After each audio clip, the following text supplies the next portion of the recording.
शेतकऱ्याची लेकरू आहे मी, राजकारी पोळ्या भाजायला काय, मला काय ईडीला सासरण माहेर सारखं, मला काय नाही. माझा हे बघा, आता हे प्रकार प्रत्येक वेळेस मी बोलतोय.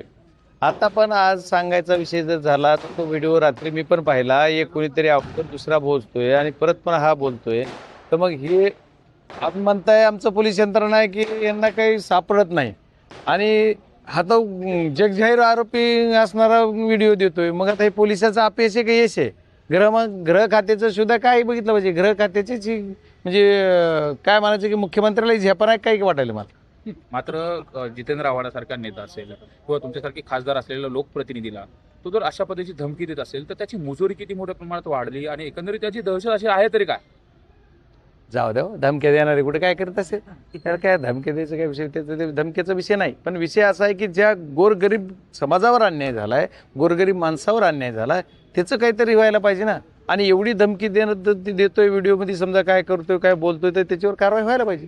SIT देखील बीडमध्ये दाखल झालेली आणि कावाल देखील सुरू नाही, पण SIT नेमली ह्याचा हे आहे का, फायनल कॉपी आली का? SIT दाखल झाली नाही, SIT दाखल झाली नाही. SIT नेमून जी नेमणूक केली त्याची कॉपी आली का? म्हणजे ती मला नाही बघायला मिळाली आणखी, म्हणून मला मी सांगतोय त्या बाबतीत, कारण मला सगळे म्हणते आली पण मलाच बघायला मिळालं. हो, मला खरं म्हणजे तुमच्याच माध्यमातून कळतं, जर खरी असली तर मला एकदा कॉपी द्या ना. म्हणजे जर मोठ्या गीतेने तुमचं नाव घेतलंय की खासदार बजरंग सोनवणे साहेब हे राजकीय पोळी मारतात असं त्याचा आरोप आहे त्या व्हिडिओमध्ये. नाही, त्या बिचाऱ्यांचं काय, त्याचं काय होते नाही, कशाला म्हणणार, ती काय राजकारणी नाही ना. तो त्याच्या पद्धतीने काम करतोय. आता राजकीय पोळ्या भाजायला मी काय राजकारण्याचं लेकरू आहे का काय? शेतकऱ्याचं लेकरू आहे मी, राजकारी पोळ्या भाजायला काय, मला काय ईडीला सासरण माहेर सारखं, मला काय नाही.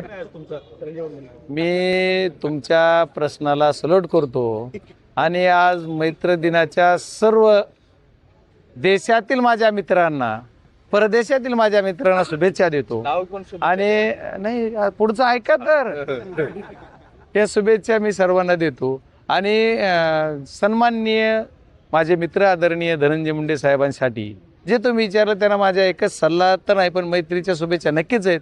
पण त्यांची प्रकृती लवकरात लवकर चांगली हो आणि ते मैदानात येऊत एवढीच अपेक्षा.